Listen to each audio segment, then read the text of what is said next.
Hello everyone and welcome once again to So Very Wrong About Games. I am your prophet of rage, Mark Bigney, and with me is the hype machine, Michael Walker. How you doing, Walker? Fantastic, Mark. We took a week off, or rather I took a week off. Thanks as everyone for your patience and support. We are back with a mini episode. I am told that in this business, if you speak your mind and say things people don't like, you might get smacked in the face, so we'll try to avoid that. We'll see what happens. But this is a board gaming podcast about board games. We are going to talk about the as-yet unnamed retrospective intro segment, the AYURIS. That is the game we reviewed a year ago. We're going to talk about the games we played last week, the news, why it doesn't matter, and then we're going to be done. No topic, Full no stop. review this week. This is efficiency, in and out, largely premised by the fact that I just got back home yesterday, and so I'm not really in a position to do a full episode, so I'm sorry, but we figured that this would be better than nothing. I think that's what they call like a drive-by. You just sort of like hit them with the big stuff and then keep going. So violent. Clearly I was right. Discourse is all about violence. How we're going to roll today. Yeah, roll. So Mark, the game we reviewed exactly 1 year ago, it was so poignant, actually. It was so weird that I just looked this up about an hour ago, and it was like, oh my, this Versailles 1919, because I literally have just finished watching this huge documentary. It's called The First World War. It's on Prime, and I was just, after I'd finished it, I was like, man, I really want to replay this game. I hope Mark still has it. And then sure enough, it just pops up on the AYURIS, and it was like, man, it was meant to be. I 100% still have Versailles 1919. I've been thinking about it fairly regularly. I really want to play it again. As we commented during the review, it really hits all the things that I like in historical war games, in that you get a little bit of light roleplay of people being awful. Because the big takeaway of Versailles 1919 was a whole bunch of people who didn't know what they were doing, divvying up the world and ruining it in the process. And it's got negotiation, it's got lovely tempo manipulation in terms of how to table issues, lovely bit of historical flavor, but still accessible and a reasonably quick game at about 120 minutes, which is somewhat of a rarity for GMT Games core offerings. I really love Versailles 1919. I don't remember you having this degree of fondness for it. Like, just no, I didn't like, it was a GMT game. You know what I mean? I didn't know that. No, I'm just saying I didn't know too much of the material, all of the cards that came up. I was fond of the First World War, but that particular, the whole treaty. Whoa, slow down. I think the official line is that we didn't like the First World War, that it was a bit of a mistake. Yes, that's what I meant to say. Oh my goodness. So yes, and no. Looking back on it, they at the time had no idea that this was obviously going to lead to the Second World War. Us already knowing it, it's sort of like a little tongue-in-cheek in some parts. Yep. And now understanding what everyone had in stake, obviously Britain wanted full control of all their commonwealth, of all their little communities. They had promised them all independence for joining in the war. It was such a complete world war, that... Oh, it was a world war, if you have a chance to watch this documentary, it is quite amazing how everyone just took the opportunity to try to land grab what they wanted, to, finish old rivalries, to do whatever they wanted to do. It was a crazy time, and then they had to somehow make up this document in order to appease everyone. Crazy. And set up a new world order. I would also recommend, loath though I may be, to recommend podcasts that are not our own. The Martyr Made podcast did an entire episode about the Sykes-Picot Agreement and the fallout thereof. I highly recommend it. I think it adequately captures the absurdity of the situation. Not to make light of it. It's absurd and terrible.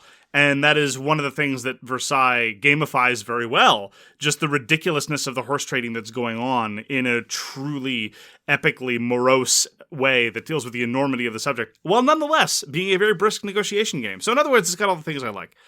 As I say, I haven't played Versailles since we reviewed it, but I've been thinking about it, and I've been wanting to play it ever since we talked about it. And just a quick call back to that documentary. If you're into maps and everything, talking about everything in the particular on chronological order, this has all of those things. That's why I like this. Usually they jump all over the place and they don't really specify what they're talking about. They just go on about stuff that shows you on the map, the advancement of all the armies. They did everything. Great documentary on Prime. Prime did not sponsor this episode. And that is Versailles 1919, designed by venerable game designers Geoff Engelstein and Mark Herman, put up by GMT Games in 2020. And now on to the games we played last week. Walker, what did you play over the course of the past 2 weeks? Mark, I played this new game called Creature Comforts. It is a worker placement game, but it has this hook that is new. It's sort of like a gambling sort of mechanism where you're going to be using 6 dice to do 4 actions. So you are rolling 2 dice, which are your family dice, and then you're placing out your 4 workers. And everyone does all of this at the same time. So you see what everyone's 2 dice are. Everyone's throwing the workers out on all these places at the same time. Then you roll the 4 community dice after everyone's placed the workers. And so you're sort of hoping that certain dice pips will come up. You can see the 2 dice that you have, and you sort of gamble on what's going to come up. And you have a little bit of manipulation, because if you gambled poorly in an earlier turn, then you're going to get these lesson learned tokens, and you can manipulate the dice that way. But you don't actually change the dice. You just put the token on top of it to show, because everyone needs to use these dice. And that's sort of what slows the game down, because it's so fast otherwise. Everyone rolls dice. Everyone plays workers super fast. Now we stop as we, now I'm going to use these 4 dice and I do these actions, and then I pass the 4 dice to the next player and they do all their actions. So that really slows the game down. But other than that, it's interesting because all of the action spaces sort of change up every round in different ways. There's a traveler that comes, all the turn mechanism at the top are these 2 giant cards that are 4 different action spaces. They turn up, and that sort of marks the turns of the game. There's the river dial that turns. So that's kind of interesting.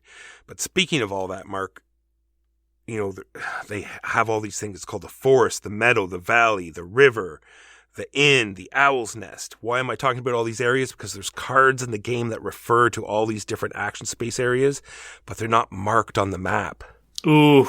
So it's like, place 3 workers in the river. And it's like, well, what's the river? And then you're in the rule book. Okay, well, those 4 spaces over there, that's what they consider the river. And it's like, oh, really?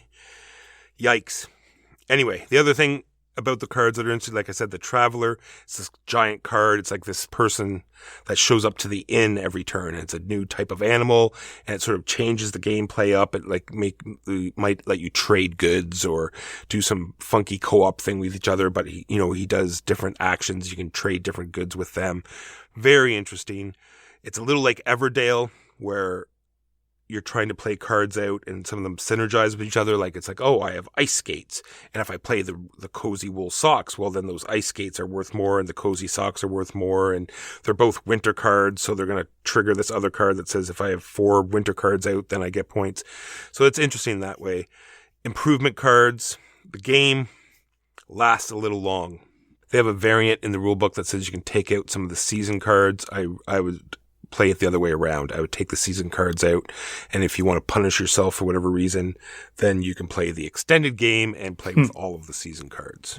The game's also very solitaire-ish because you can't really manipulate what other people are doing. Like I said, the traveler cards sort of change up, a little bit of interaction there, but not much. Some of the improvements that I said you could take before other people do, a little bit of that.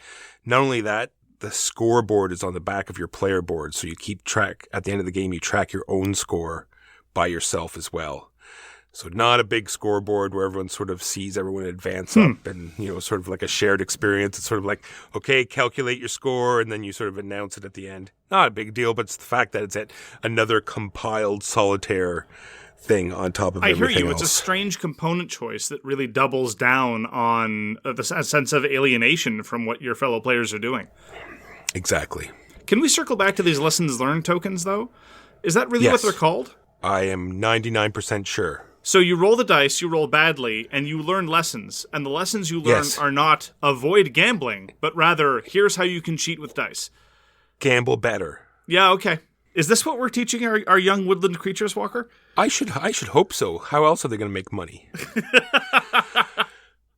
So this is designed by Roberta Taylor and put out by Kids Game Table Board Games. Creature Comforts. You taught me Icky, which I personally think that games should have a little bit greater sense of self-confidence. I wouldn't call it icky. At best, it was only a little bit yucky. And this is designed by Koota Yamada. This is a reprint recently put out by Désolé nous sommes français, otherwise known as Sorry We Are French. But it was originally published, as Walker would probably say, in the deep, dark ages, in the distant recesses of history, i.e. 2015. The before time. The before times. Well, I mean, that is literally the before times, but... Icky is a very interesting rondel game where players are putting out the action spaces, not entirely unlike what is pitched as one of the key hooks of Great Western Trail. Great Western Trail, though, I never really felt like it delivered on this premise. I never felt like I was building a rondel out as we were playing, because it's just one element in many, many, many subsystems, as is typical in an Alexander Pfister game. Icky is much more streamlined. It is much, much more about these action spaces, and about whether your opponents are going to be triggering your action spaces. Sometimes you want them to, sometimes you don't. About whether your action spaces are going to age out, whether you can pay to maintain your action spaces, etc.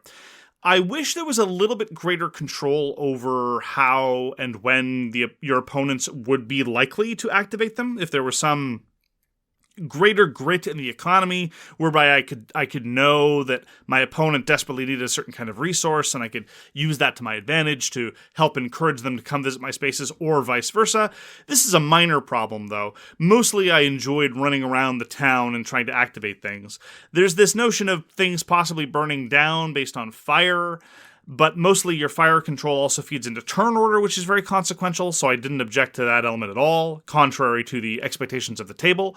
I felt that there was a little bit of randomness in there, but it didn't really bother me too much. What my primary complaint about Icky was that it was probably about 33% longer than I would have liked it to have been. Because fundamentally, it's a very simple game where you take 12 actions around this rondel, and you're trying to build up various people. And there's not a whole lot of variety of what you're doing turn on turn.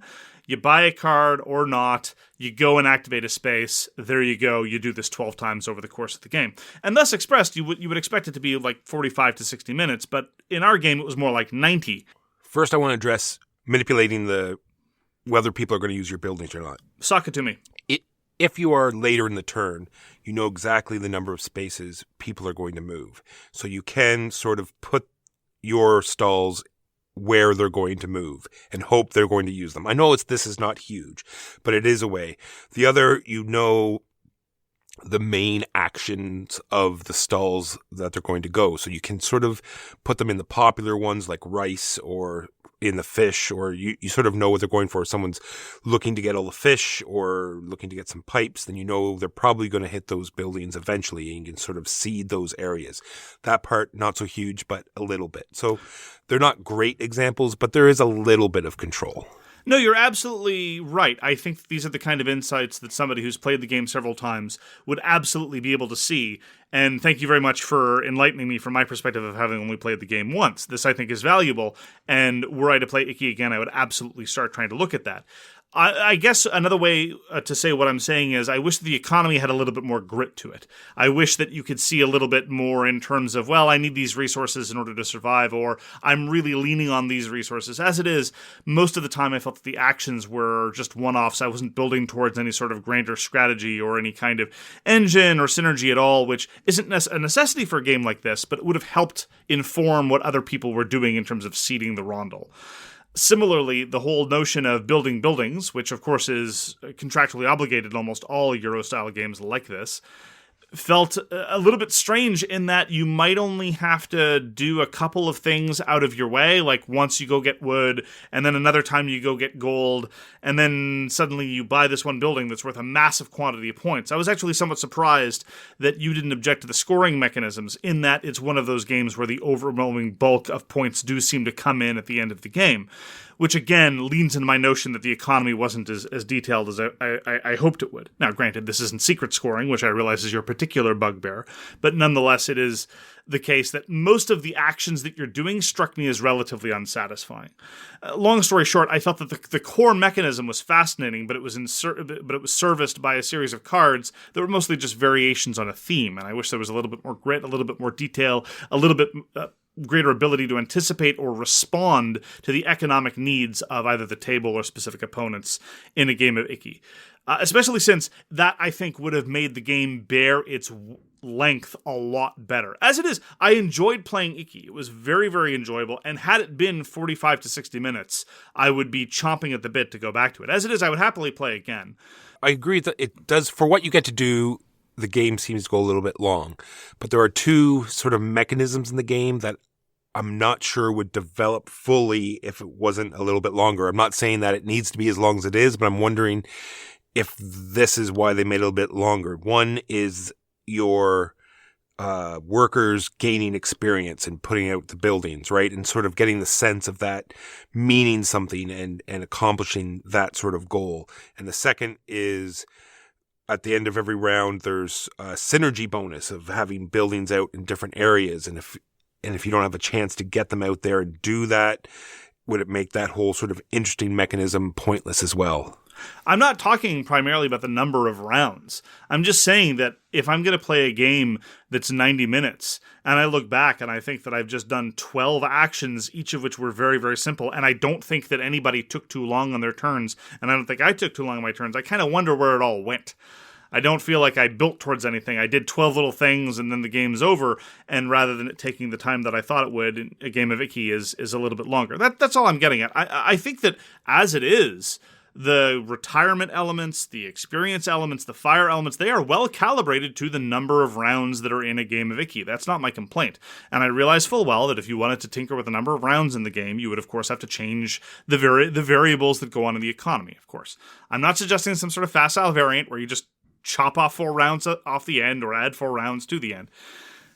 Anyway, I enjoyed Icky. I liked it. I wish that their approach to building the game board, building the rondel, would be used in other games. I think it was very novel and well done. I just don't necessarily think that it was married to the most interesting economic model. And so that was Icky by Koota Yamada, published by Sorry We Are French. We went back to the Red Cathedral, designed by Isara C. and Senji S., published by Devir Games. And we had a problem with this game last time we played it, whereas we felt as though rolling the dice gave more opportunity to the next player, that sometimes the dice weren't there that you needed, and so you took a suboptimal move, which only set someone up for getting a better result. And I felt this game that we played, a lot more people were spending money to roll the dice in order to try to force what they wanted. Like, they didn't see the dice and they didn't want someone else to get that advantage, so they re-rolled the dice. There was a little more looking ahead to see what other people were going to get and stopping that from happening. Not saying it was a fix, but it seemed as though it worked itself out a little bit better. And there's just so much game in this little box. Still really enjoyed playing it. You're choosing a die, moving it as many pips as it is, and then you're getting resources on this space that you land on, depending on how many dice are there now. And then you're building these buildings, you're fleshing out your player board. Tons going on. Really enjoy Red Cathedral. Lots of different stuff going on there. I got to try Switch and Signal. I'd been meaning to try Switch and Signal for a while, primarily because it is a David Thompson design, and a month without David Thompson is a mistake. David Thompson published this cooperative train game, and the way I would describe it is it's kind of like a cooperative roll and move game where your primary levers are influencing how the board looks. It's called Switch and Signal because mostly what you do in the game is you manipulate what switches and signals allow various trains to move. There are a whole bunch of roadblocks effectively along the tracks, and you have to play cards in order to manipulate where the trains will go, because when trains move, you don't really have much choice as to how they move. It is dictated by the lay of the board. So you're basically setting up the board state and then rolling dice to move trains a certain value. I was really, really pleasantly surprised by Switch and Signal. I came in with relatively low expectations despite the pedigree of David Thompson, primarily because I was easily manipulated. I was like a young high school boy. The peer group got to me, and people said that it was relatively light on decisions, and I agree that it's a light game, but I found the puzzle of how to get trains to where you wanted to go fascinating, primarily because Switch and Signal does a little bit of a variation on the standard pandemic formula, namely, draw the bad card, do some actions, draw the bad card, do some actions.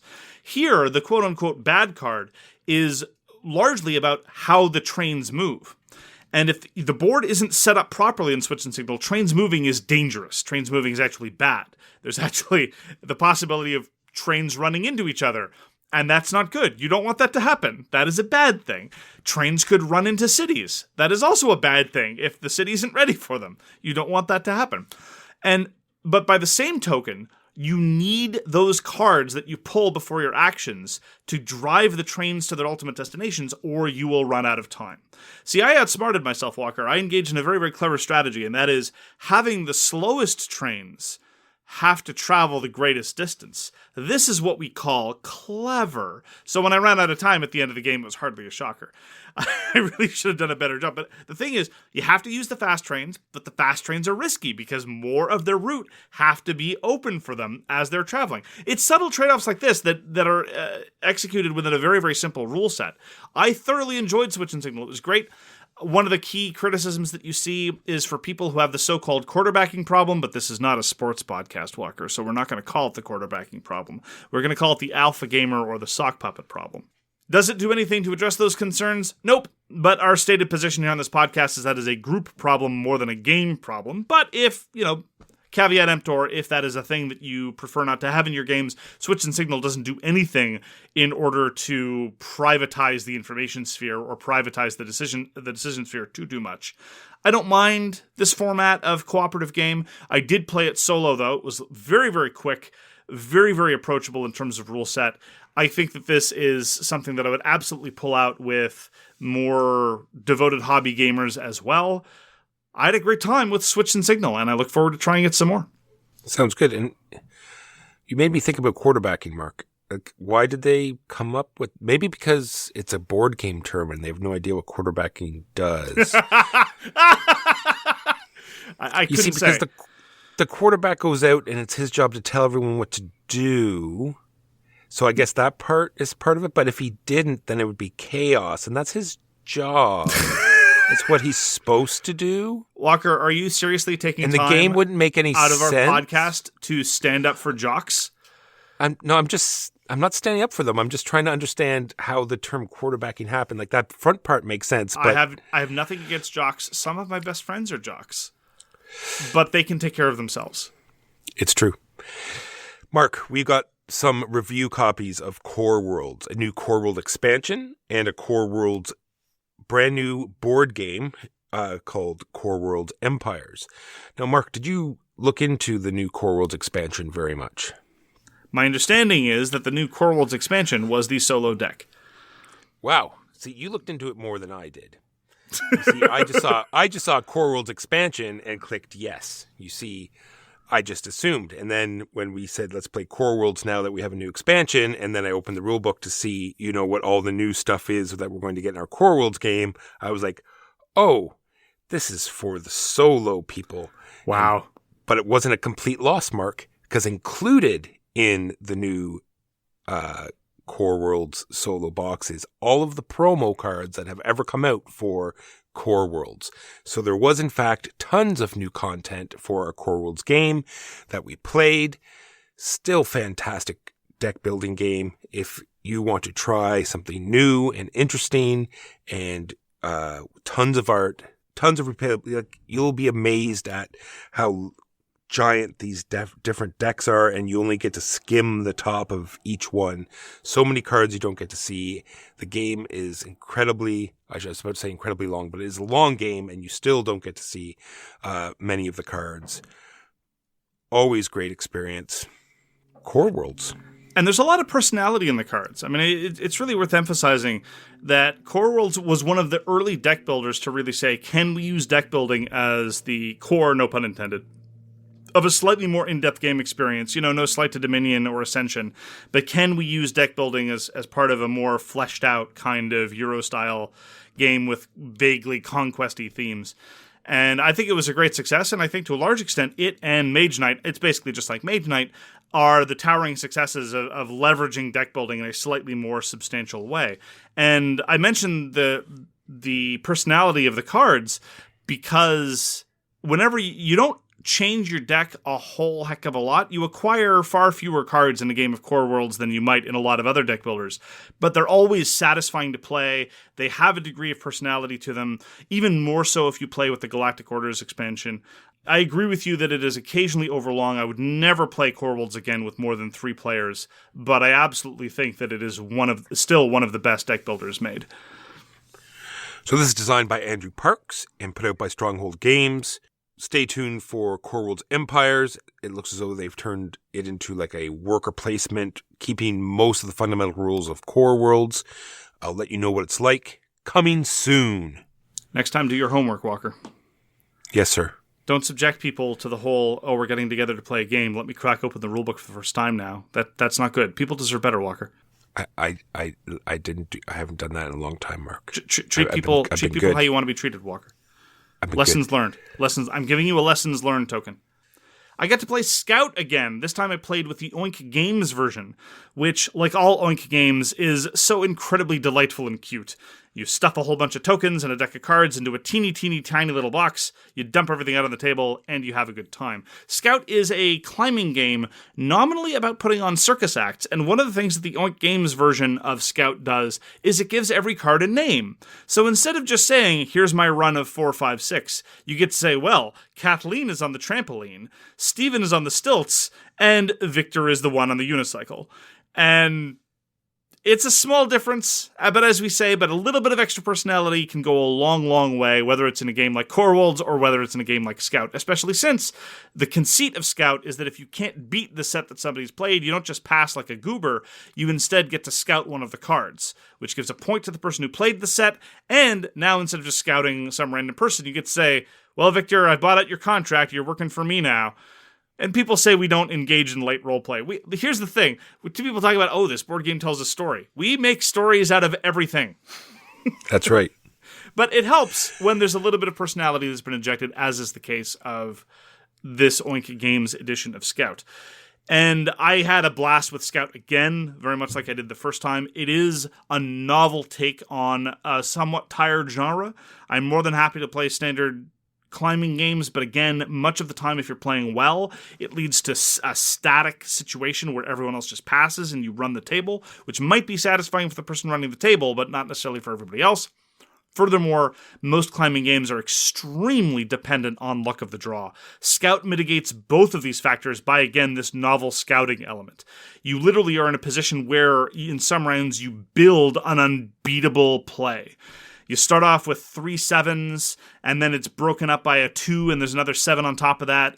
So you work hard to get rid of that 2. You scout another 7 or so, and then bam, you play your 6 7s in a row, and it's eminently satisfying. It really feels good, and although there is still luck of the draw, of course, it is still a very, very quick card game where you get to feel clever, which is awesome. Scout was designed by Kajino, and the Oink Games version was published in 2019. I highly recommend it. It is very, very flexible in terms of player count. I've mostly been playing it at the lower player counts, but I look forward to trying it with higher player counts. It is quick and cheerful and adorable and a blast to play, and it lets you get to tell silly stories about the various freaks that you've assembled for your freak show. What else could you possibly want? That is Scout. We got to play Dinosaur Island Rawr and Write. This is another roll and write type game, but it's more of a fusion between dice, roll and write, and board game, because after you do this snake draft of the dice, and before you write, you do a little mini worker placement game with the 2 dice that you drafted. And sometimes the faces of the dice matter because you get multipliers on the dice that you picked, or sometimes it doesn't matter. The other thing that does matter is that there are the danger pips on the dice, like up in the small little corner. And if you want to take an action that someone else did, then you're going to have to take that danger on their die. So you can sort of lead with the 3 pips and sort of block that spot or make people pay if they want to take it. Thought that part was very interesting. And then you're doing the typical roll and write stuff where you're putting out dinosaur pens, or they did a great job of incorporating the new Dinosaur Worlds game into this roll and write, because you're putting out the pavilions, the sort of like the roller coasters and the restaurants and the merch stands and the security and the dinosaur pens, and then you're taking a tour around the park. So it incorporates all of those rules from the Dinosaur World in this quick roll and write game. Really enjoyed it. Wouldn't mind trying it again. Dinosaur Island Roll and Write, designed by Brian Lewis, David McGregor, and Marissa Misura, and put out by Pandasaurus Games. Do you still get to feed your visitors to the dinosaurs? You sure do. Awesome. The deaths in Dinosaur Roll and Write are much more painful than they are in the board game. I suppose in the board game, it's a lot. Sometimes it could be a big hit at negative points. In the roll and write, you're like destroying whole pens or losing 3 of the roads, and it's a huge penalty. How do dinosaurs eat roads? Well, you see, after they eat the people, Mark, this is how biology works. The food goes down into the tum-tum. Uh-huh. And then there's these giant piles, and you can't use the roads. Okay. I think there was a biological step missing there, Walker, but, for the sake of our family-friendly rating, I'm not going to pry. Finally, Walker, do you remember party games? Nope. Don't they require more than 2 people? Yeah, I don't remember those. Yeah, exactly. I was able to play Just One. You remember Just One? No. Yeah, I do. That was the whole, you did solo gaming with just one person. We just talked about that a second ago. Close. Honestly, I think this is one of the things from COVID that I miss the most. Just having a table full of people, you're between games, you pull out either code names or maybe a quick social deduction game or something like Just One, and sometimes it's the highlight of the evening. And honestly, that's okay. Just One is the word game put up by Repo Production in 2018 by Ludovic, Roudy, and Bruno. And honestly, it's still a joy. The conceit is so simple. You have to clue someone into what a word is, but if any 2 people pick the same word, they get eliminated. And obviously, the same foibles keep happening over and over again. The obvious clue is never chosen, whereas the same esoteric clue is chosen by 3 other people at the table. And so at the end of the day, the person is staring at one clue and it's something like asparagus. And like, all right, what am I supposed to do with this? The other thing that I keep mentioning every time I play Just One, but it keeps giving me such joy, is how the rulebook is going to neg you at the end of the game. It's going to have some sort of passive-aggressive, smarmy, dismissive evaluation of how you did. This time we scored a total of 8, I believe, and it said, oh, that's average. Can you possibly do better? Oh. In that tone of voice, even. It was quite astounding. What font was that, Mark? I'm just trying to get the font so then we can use that. Disappointed Schoolmarm font. Gotcha. Not to be confused with my mother's font. Gotcha. Very similar. I'm not going to make any comments about your mother. She's a classy lady. I missed Just One. I miss all these party games. I look forward to some sort of halcyon future day where they still get to be pulled out as a casual thing rather than, ooh, I remember this special excitement. And that is Just One.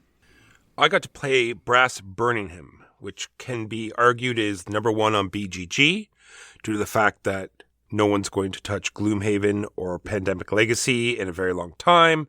So we'll just disregard those 2. And Brass Birmingham at number 3, you could say, is the number 1 floating game. Wait. Your logic escapes me. Because number 1 is too good, we're going to ignore it. And therefore, I never said it's too good, Mark. I never said don't put words in my mouth. Okay, number 1 is too well regarded. No one can touch them. No one can touch it. Too well regarded. I just said they're so locked. Exactly. Number 1 is so highly rated, it might as well not be number 1. It's so highly rated by so many people. This is some serious logic judo. I'm going to have to sit down and think about this for a while. Anyway, go on.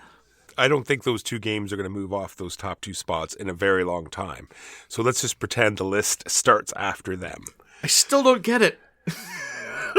Well, I'm just saying the point of having sort of like... You can explain it 15 times. I'm not going to get it. The idea of having a top 10, an ongoing top whatever, is the fact that it floats and moves around. So, games get more popular, it's floating, it moves. And the fact that those 2 are going to be so static for quite a while, I think, you could say that the list starts at Brass Birmingham. Moving on, I enjoy it more and more that I play it. the first few times, it's very much a timing thing because you get two actions in brass. And a lot of those actions that you're taking are setting the board up for the other players. And so if in a 4-player game, you could be taking 2 actions, putting out coal that you need, or putting out iron that you need, or beer that you need. And then by the time it gets back to your turn, none of that stuff exists anymore. And therefore, you're very limited to what you can do. Not so much with the coal and the iron, but the beer is a very big thing. And especially at the very end of the game, you really need to plan your last sort of 6 turns out. So 12 actions. You need to look around the board, see what people are going to deliver or finish off, see how much beer is going to be out there, how much you can produce that no one can access, or how much is going to be left. Maybe even cut your game short, i.e. deliver all your stuff maybe in the second to last turn to make sure that that beer is going to be there for you to use, and then just do some supplementary actions with your last few turns.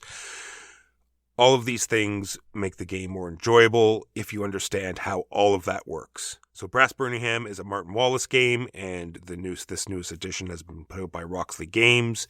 If you have a chance, give it a try. I believe you'll love it. Or Age of Industry, which some contrarians insist is preferable. So true. We played Uprising, Curse of the Last Emperor again. Just a 2-player game. Continues to be a great cooperative puzzle. Once again, we were about to win. We had puzzled it all out. And then, of course, I threw a wrench into it. I just, you puzzle it all out. You say, okay, they have to move here next, and then we can put troops here, which will force them this way. Had it all worked out, we're going to win. And it's like, oh, my last turn, I don't really need to do anything. Why don't I just throw a village over here? It'll get us some more extra points. And of course, throwing that village made the bad guy veer in a totally different direction, totally nuked all of my sites, lost us the game. Uprising, Curse of the Last Emperor. I will always enjoy it. I will always play it. So many different factions, different abilities. The train, trying to manipulate, trying to pull them into different train types, even going so far as to putting them on the map close to train types that you think might flip over to the ones you want, and then racing over and flipping them over so you can lure them there.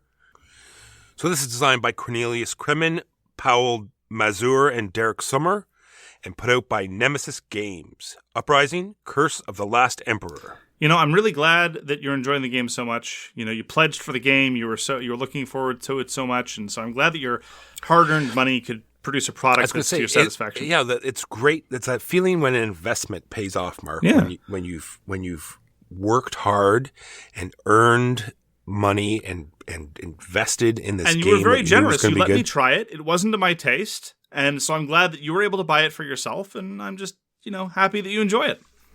So good. And lastly for me, Clinic, designed by Albin Vinard and put out by AV Studio Games. This is you building a hospital, bringing in the patients, assigning them doctors, trying to discharge them to make money. It's a very tongue-in-cheek play on hospitals. Did you try any of the modules? This is the funny part, Mark. I did. We did some. We did. I'll answer your question quickly first before I go on. We tried satellite TV. And oh my goodness! We tried all the ones that were sort of like add-ons that you could purchase if you wanted to. Nothing that was like ongoing. So like the level 4, the satellite TV, and I think that was it. So, but just today, Mark, I got the Kickstarter that brought in the second and third expansions and the campaign book. So the campaign book is doing exactly what I wanted to. It gives you a bunch of scenarios that will slowly introduce all the modules. And then it also has a whole story campaign that you can follow and, has these funny stories. I didn't read into it because you can play it 2 different ways where it tells you what modules to play and then you play it and then you read the story, and depending on what you actually did would modify other things. So it says you can read it first and then just sort of try to play towards that, or play it and then just see what the consequences would be. This all being said, Mark, How many modules do you think there are now for Clinic? I dare not speculate. 12? 45. Oh my goodness. 45 different modular expansions. It is a crazy game, but super fun to play. A lot of like that. That being said, a lot of the expansions are, an extra floor or a slightly different piece that you can play. So they're not, tons of top rules, but they are all listed in the book. And those are the games that we played this week. And now on to the news and why it doesn't matter. I have some Kickstarter news to start. First, there's a game on Kickstarter right now. It's right out of Calgary. It's called Pathways. It's an interesting dexterity game, Mark. It's like a waffle board, and you're flicking crocono discs across this waffle board. So you can see, based on the speed that you flicked it at, it's going to either, drop in quickly or slide all the way across to the end. And the designers made all these different mini games that you can play, either trying to get them in the last row or the last two rows.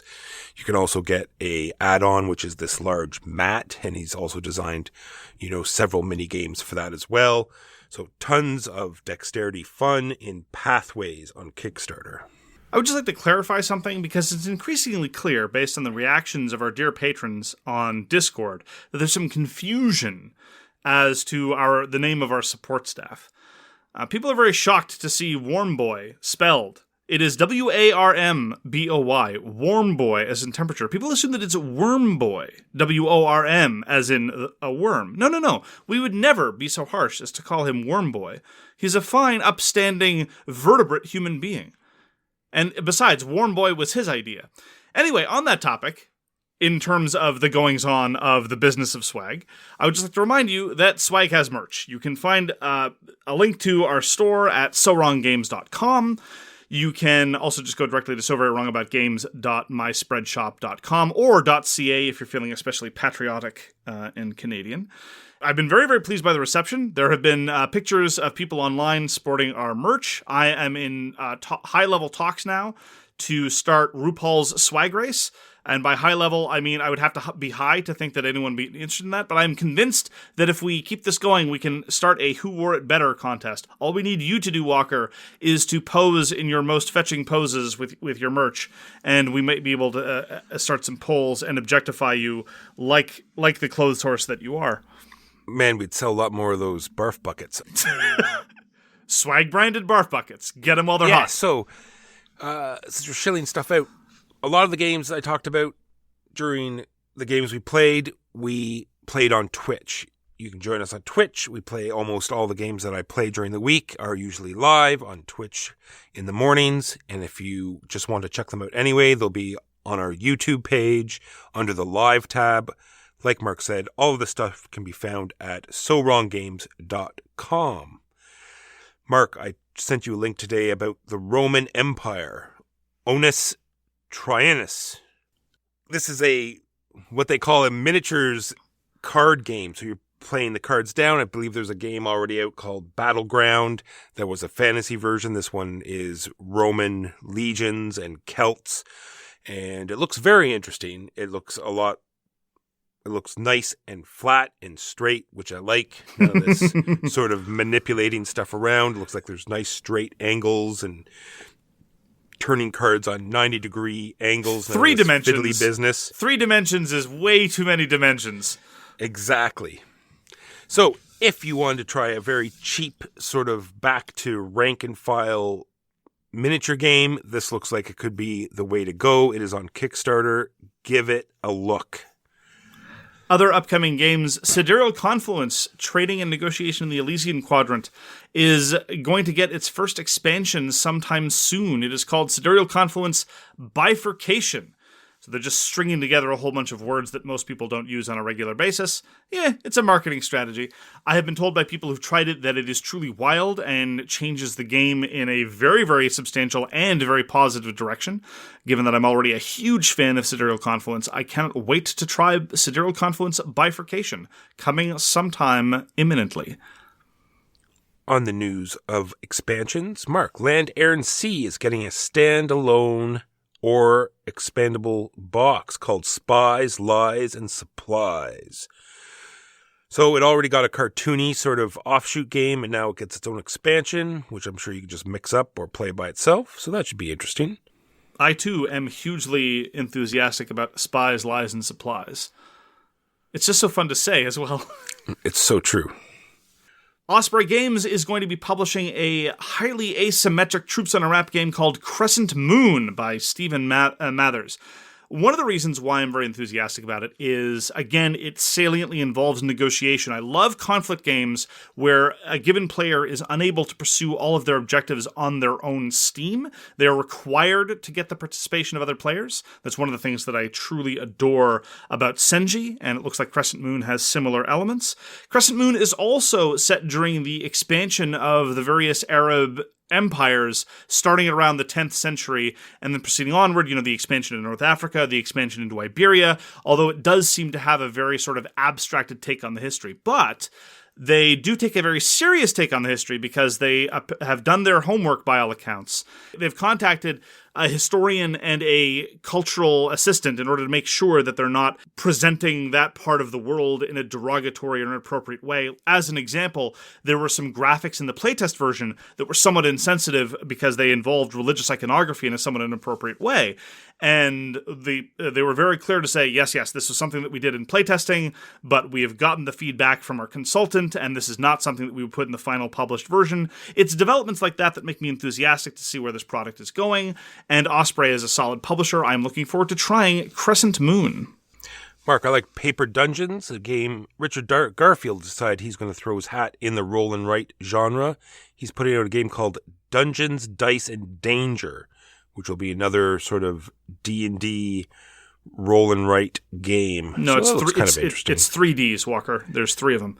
Yes, the triple Ds. Reiner Knizia's My City was, I think, a triumph for the Legacy genre. I think it really was one of the best instantiation of the Legacy format. It is a campaign that we completely blew through in a very, very, very quick period of time based on our enthusiasm for the game. And it also showed that what was basically within striking distance of a roll and write could be done well. Hardly surprising given the talents of Reiner Knizia.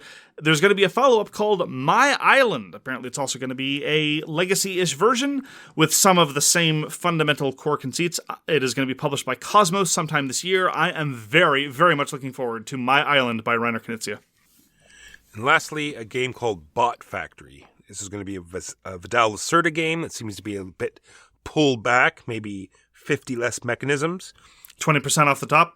He's co-designing it with Jaco Quintera Martinez, and this is going to be put out by Eagle Griffin Games.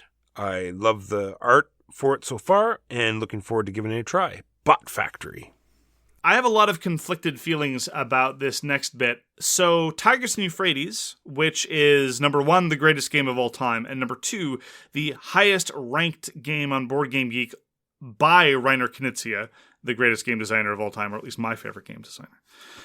It got kicked out briefly of the top 100 on Board Game Geek. Now, I would like to stress that I have 2 dominant modes of 2 dominant category of feeling that are somewhat in tension, but I have them at the same time.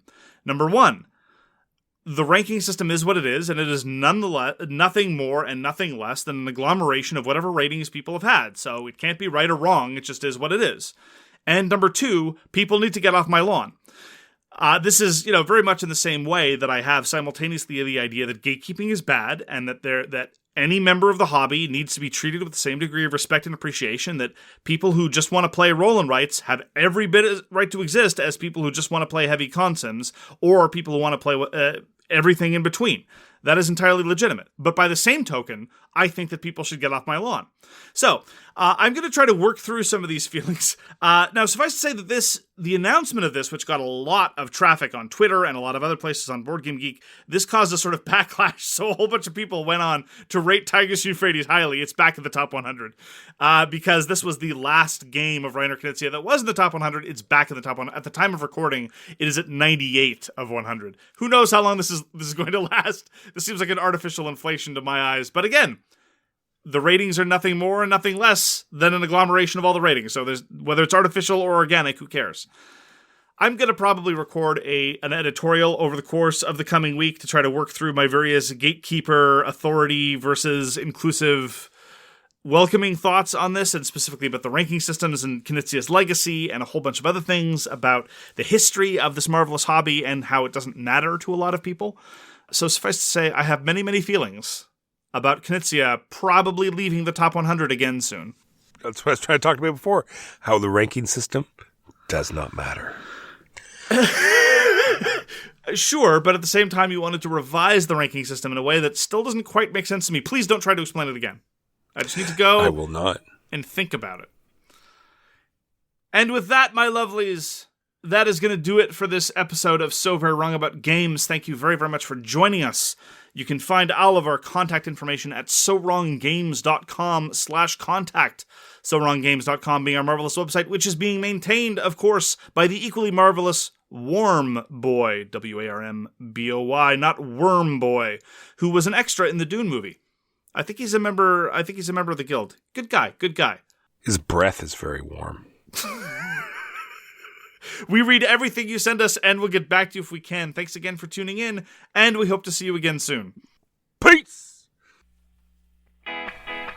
You've been listening to So Very Wrong About Games, produced by Michael Walker and edited by Mark Bigney. Special thanks goes to What Does It Eat for generously allowing us to use their most excellent song, FOS, as our theme. You can find them at whatdoesiteat.com. You can reach us by email at soverywrongaboutgames@gmail.com or on Twitter at SoWrongGames. Thanks very much, see you next time, and always, try to be right, but remember you are so very wrong.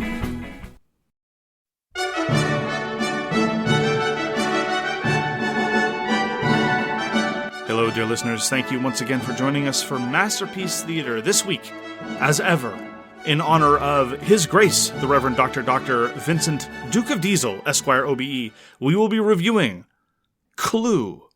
Walker, what do you have to say about Clue? Well, Mark, I think we should address this off the top. The water pipe in the room, as it is put. Clue has aged well in some cases and aged extremely poorly in others. It is extremely misogynistic and extremely homophobic. That being said, like I said, I think it still has aged well in other ways. It is very funny. You can tell that the cast had a good time filming it. It looked as though it was like a 1-week project with them sprinting around the house madly, having all kinds of fun. They did a great job trying to force this very light sort of guess the cards in the pouch game into a movie. So I think the adaptation is a bit of a work of genius. I'd forgotten how much the movie kind of sort of parodies the actual board game. Because in the various endings, yes, of course, Clue is infamous for having multiple endings. When you went to go see it in the theater back in the day, parenthetically for people unaware, a theater is a place where you would go to spend $5 for a soda, and then you would pour the soda on the floor to make sure that it would be very, very sticky for the future clients. You would get one of those 3 endings at random. And now in the modern iterations, you just get all 3 endings back to back to back, which is probably the better way to watch it. But during the denouement, which in classic mystery fashion has people explaining what actually went down, they're running from room to room.